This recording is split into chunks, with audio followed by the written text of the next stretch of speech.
Hey there. For those of you who don't know me, my name is Sarah Lepsy, and I am a functional medicine certified health coach and founder of this group. And today I just wanted to hop in here and kind of reflect on some of the things that Jody talked about in the webinar last night.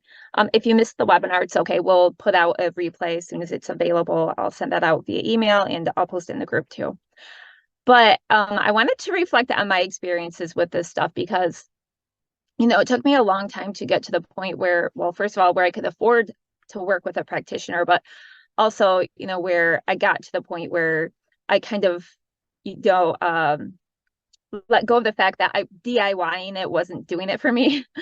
Like our diet and lifestyle changes made such a huge impact on my quality of life. It really did. Like identifying your triggers and learning to avoid them and things like that can really make a difference in your quality of life. But for me, like I was still relying on medication. I still had daily hives if I missed a dose, and I still was having a lot of inducible hives. And so it got to a point where, I decided to invest in working with a practitioner and getting that testing to get down to my root causes. And there was a lot going on. And this is years, like I had already been doing like an anti-inflammatory type paleo diet for years. I'd been doing my best to avoid triggers, and my symptoms I'd say were fairly well managed, but I was still just managing. I wasn't hive free, which was my ultimate goal. So anyways, let me go over some of what I found with my when I started working with my practitioner. So so the first thing is hormones. So my estrogen was high. My testosterone was low, which you think of testosterone, you think like a big beefy man, but women need it too. And my cortisol was really low too. And, also like you might think of cortisol like stress hormone and you think, well, you don't want that, but you do need cortisol. And so, like my thoughts behind this was, like I had a lot of chronic stress growing up. Um, we there's a lot of trauma in my childhood, and I was always in that fight, flight, or freeze mode. I actually had what do they call it? Selective mutism, which kind of makes it sound like you're choosing to be mute, but it was like a physiological response. It was like a fear response, and I was not able to speak in certain situations, and it was really frustrating and really hard and traumatic for me. Like I still feel like I'm gonna cry just thinking about it because, as a kid, the adults in my life did not understand and they pushed me and like they would make comments like people think you're dumb or people think that you're rude and just talk, and I literally physically could not speak because it was like my body just shut down. Like I could not force myself to speak. I wanted to speak, so it was like this constant stress, this very very traumatic experiences that I had as a kid.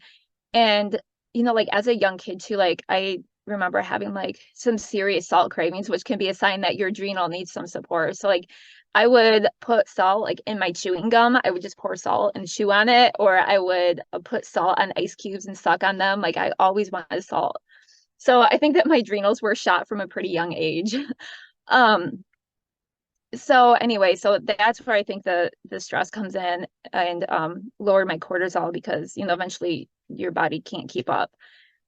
So, and then the estrogen and stuff, I mean, that makes sense too, because like we're all exposed to all kinds of horrible chemicals and endocrine disruptors, which impact your hormones. These, I think they call them like pseudoestrogens, and all this stuff can impact our hormones. Estrogen dominance is actually a pretty common occurrence, unfortunately.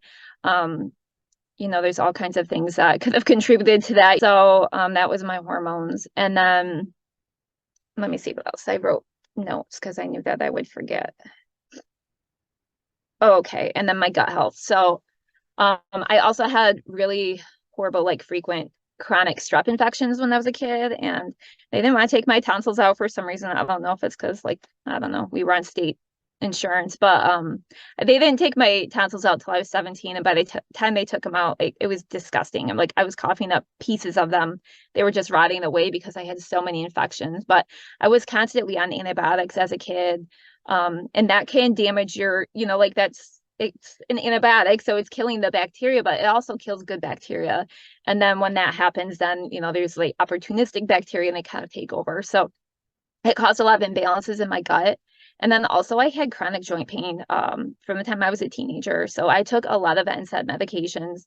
I took NSAID medications every day for many years, and that's also really horrible on your gut. And then of course there's dietary factors because the food that we eat nowadays, highly processed. Gluten is a big issue for gut health. A lot of people have issues with gluten, the glyphosate that they spray on it, like that's not good for gut health. So there's lots of different factors that go into it. But I think for me, like the antibiotics and the NSAIDs were like the really big ones. So anyways, let me know if any of this resonates with you, because you might recognize some of these things that maybe you have like a history with. So yeah, so my gut was a mess. And then let me see.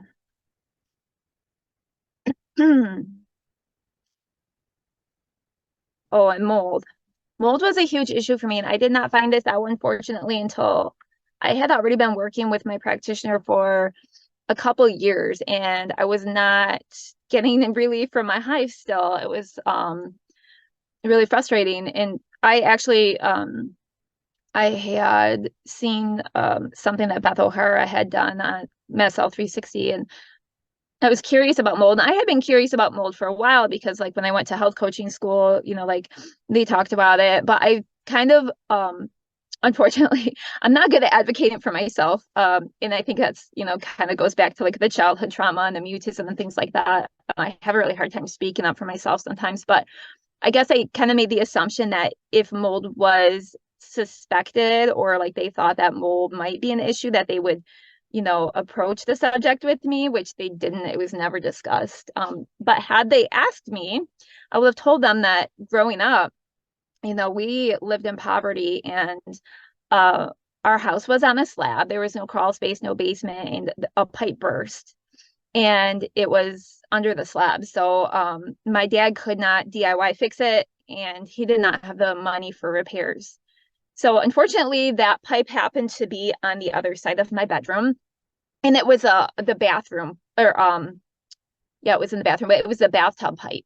And there was 8 people in our house. So you imagine how often that got used. So constantly water was just leaking into my bedroom and onto my carpet. And it was just always wet. Like I always had to wear shoes in my room because I mean, it would literally splash when I walked. It was really bad. And so it turned into a moldy mess. And I mean, I had literal mushrooms growing on my floor. Like it was just horrible. And of course the air quality was terrible too. Like it was an awful situation. But so I grew up like that. I mean, like that was many years, probably at least 4 years that I lived like that, before I moved out. So lots of mold exposure. Excuse me. So that's definitely a contributing factor. So anyways, I started getting, I just kept getting this feeling that that was an issue for me. So I just ordered my own test. I didn't even ask my practitioner. I just ordered my own test. And then I came to her with the results and I said, hey, look at this. Like, can we detox from this? And she was like, well, we can, but it's really complicated. And yeah, I don't know. I think maybe they weren't confident in it. And so maybe that's why they didn't test me for it. I'm not sure. But turns out, unfortunately, I had in the meantime purchased a new home here in West Virginia, and it's a wood house. It's like all wood, and it's full of mold. So, you can't really like the first step in detox is to remove the toxin, right? So I'm kind of living in this situation. I'm still managing, I'm still hive free, thank God. But, there's things that I still have to be very careful about my triggers and filling that inflammation bucket, because I'm still constantly exposed to that trigger of mold. And anyway, so yeah, that's something that I'm still working on. Mold is really expensive to remediate. And I mean, if you've got an all wood house, I mean, I'm thinking I'm just going to have to move, unfortunately. And that's very expensive. I'm not going to be able to do that anytime soon. Okay, another thing is nutritional deficiency. So pretty much,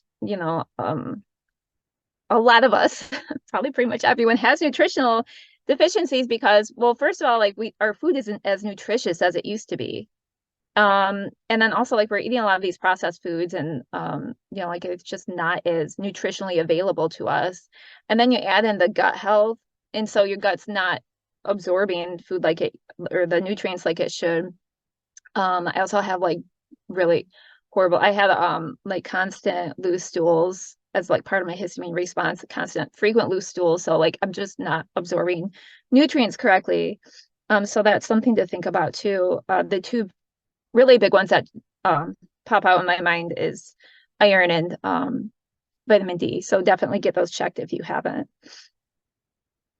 And then the last one I had written down is mercury. Now this I had not gotten tested. This is another one that my practitioner did not test me for, but I highly suspect that I have a lot of mercury because when I first started with the hives, my doctor did not offer me any sort of treatment for my hives symptoms. He just kind of chalked it up to stress, and he wrote me an antidepressant medication, and I was not good at advocating for myself. So the second visit, that was it. I went twice to try to address my hives, and I was kind of blown off, I would say, I guess, as a mental health issue. And so I was self-medicating, and I was taking heavy doses of Benadryl, and it didn't help my hives, but it helped me sleep through the hives. So, you might be able to relate to, like my hives were a lot worse when I was trying to sleep. So, I would just take a bunch of Benadryl so I could sleep through the hives. I was still itching. I'd wake up with blood under my fingernails, but I slept through it. And I ended up having a lot of really horrible side effects from the Benadryl. And one of those was dry mouth. And I did not know at the time, but like when you have a dry mouth, you're much more likely to develop cavities. And that first year, I ended up with like a ridiculous amount of fillings. I think I had like 5 fillings that year. Like it was really, really bad. And they were amalgam. I'm not sure if that's how you say it, but they're mercury. They have mercury in them. So I think that's definitely an issue for me. And I also, I had a few years back, one of my fillings, I think it cracked or something. And so they drilled it out. But it was like pieces were just like coming out in my mouth, and I was swallowing some and stuff like that. Like they did not do it the way that they should have. So I think I got a big hit of mercury there. But anyways, I am in remission now. So, like addressing, it's like there's so many different things that go on under the surface. I'm still working on the detox aspect of it, but it's definitely much better than it was. I mean, like I said, I'm in remission. It's just that I'm constantly exposed to that trigger. So I still have to be careful. I don't want to have a flare or anything. So like stress is a big trigger for me. So like for example, the anniversary of my dad's death, I did have a little breakout of hives, and that's because of the emotional significance of that day. So I still have to be careful. I still have that exposure, but I'm finally medication free. It took me over 10 years, probably more like 12 years.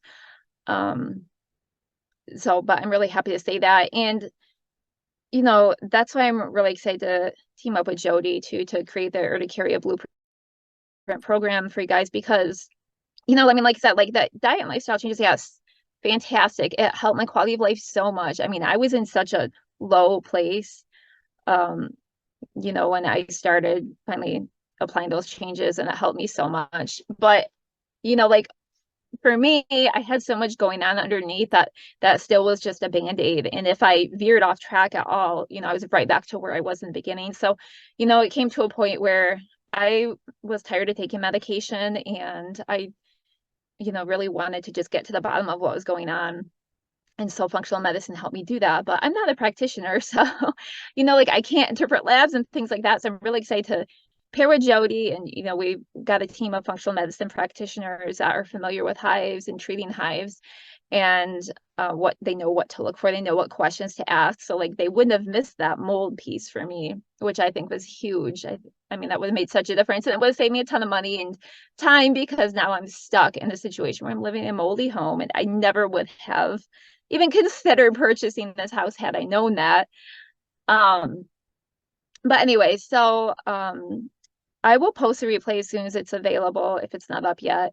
And let me know if you have any questions, or, like Jody said, you can go ahead and schedule a call with her too if you're not sure if the program is right for you.